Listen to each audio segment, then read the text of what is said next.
कृष्ण भगवान की जय, गोवर्धन भगवान की जय। आज 22 अक्टूबर रात्रि 8:16 पर उदय तिथि के अनुसार आज ही के दिन गोवर्धन और अन्नकूट की त्योहार मनाए जाते हैं। गोवर्धन पूजा के लिए शुभ मुहूर्त जानिए विस्तार से। एक सुबह 6:26 से लेकर सुबह 8:42 तक गोवर्धन पूजा होगी। दूसरा मुहूर्त जानिए, सुबह दोपहर में 3:29 से लेकर शाम 5:44 तक गोवर्धन भगवान की पूजा करेंगे। इसी दिन आप सबसे पहले शरीर की पर तेल लगाकर मालिश करके स्नान करें। इसके बाद घर के मुख्य द्वार पर गाय को गोबर से गोवर्धन पर्वत की आकृति बनाएं।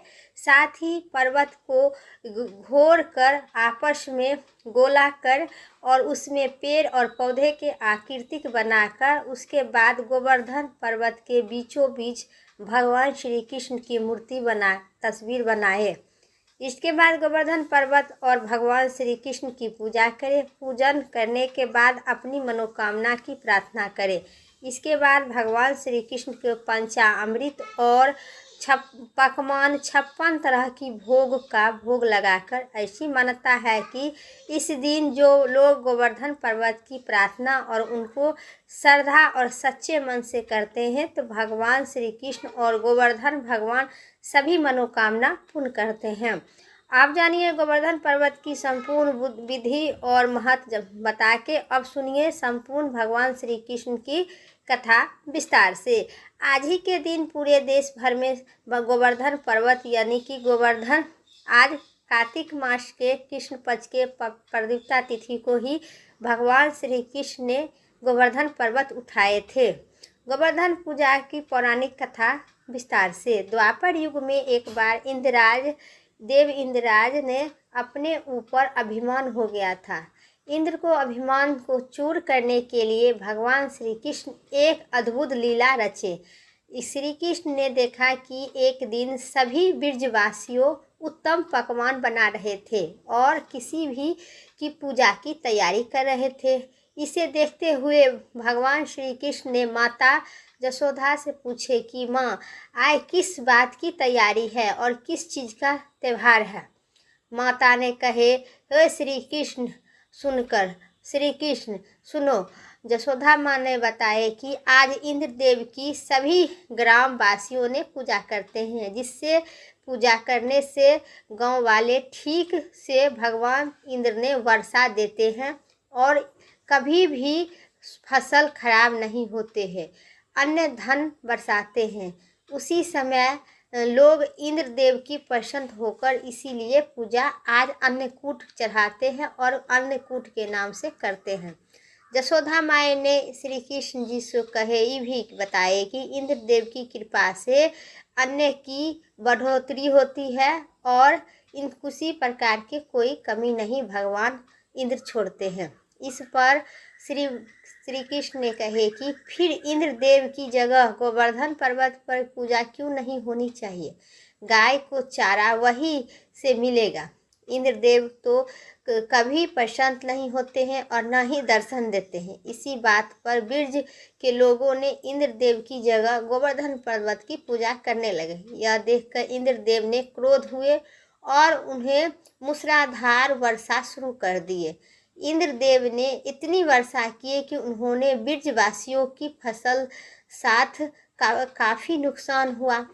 ब्रजवासियों ने परेशान में देखकर श्री कृष्ण अपने छोटी उंगली से पूरा गोवर्धन पर्वत ही उठाकर सभी ब्रजवासियों अपने अपने गाय को बछड़े समेत पर्वत के नीचे शरण लेने लगे। इस बात पर इंद्र और कृष्ण की यही लीला देखकर और क्रोध हुए और उन्होंने वर्षा की गति और ही ज़्यादा तीव्र कर दिए। तब श्री कृष्ण भगवान ने सुदर्शन चक्र से कहा कि आप पर्वत के ऊपर विराजमान होकर वर्षा के गति का नियंत्रण करें और शेष नाग से कहकर आप मोर बनाकर पानी का पर्वत की ओर आने से रोके। इंद्र लगातार 7 दिन तक वर्षा होते रहा। तब ब्रह्मा जी ने इंद्र से कहे कि श्री कृष्ण भगवान विष्णु का ही अवतार है और उन्हें कृष्ण की पूजा की सलाह दिए हैं ब्रजवासियों के लिए, इसलिए आप परेशान न होए। ब्रह्मा जी की इस बात सुनकर इंद्र भगवान ने श्री कृष्ण से क्षमा मांगी और उनकी पूजा करके अन्य कुत्र का 56 तरह के भोग लगाकर तभी से आज ही के दिन गोवर्धन पर्वत की पूजा सभी देशवासियों करते हैं। ऐसा मानता है कि श्री कृष्ण को गाय का अत्यधिक प्रेम था और गायों के साथ बछड़ों के साथ सेवा भी किया करते थे। यह भी माना जाता है कि गाय का गोबर अत्यधिक पवित्र होता है, इसलिए इसी दिन गोवर्धन पर्वत बनाकर और उनकी पूजा करनी फलदायक मानी जाती है। इसी दिन गोबर के गोवर्धन पर्वत की आकृति बनाई जाती है और इसके चारों किनारे के करवा की सीकी लगाई जाती है। इसके भीतर में अन्य आकृति बनाकर पूजा की जाती है और इनकी पूजा भी की जाती है। ऐसा माना जाता है कि इस दिन जो भी गोवर्धन पर्वत के इस कथा का पाठ करता है और श्रद्धापूर्वक गाय को भोजन करवाते हैं, उनके निमित्त गौशाला दान करते हैं एवं गाय की गोबर से बने हुए पर्वत की पूजा करते हैं, उनकी सभी मनोकामना पूर्ण होती है। श्री गोवर्धन महाराज की जय। तेरे माथे मुकुट विराजे, श्री गोवर्धन महाराज की जय।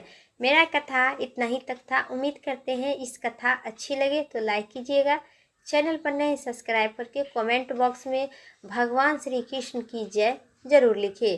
फिर अगली वीडियो लेके आते हैं, तब तक के लिए हर हर महादेव।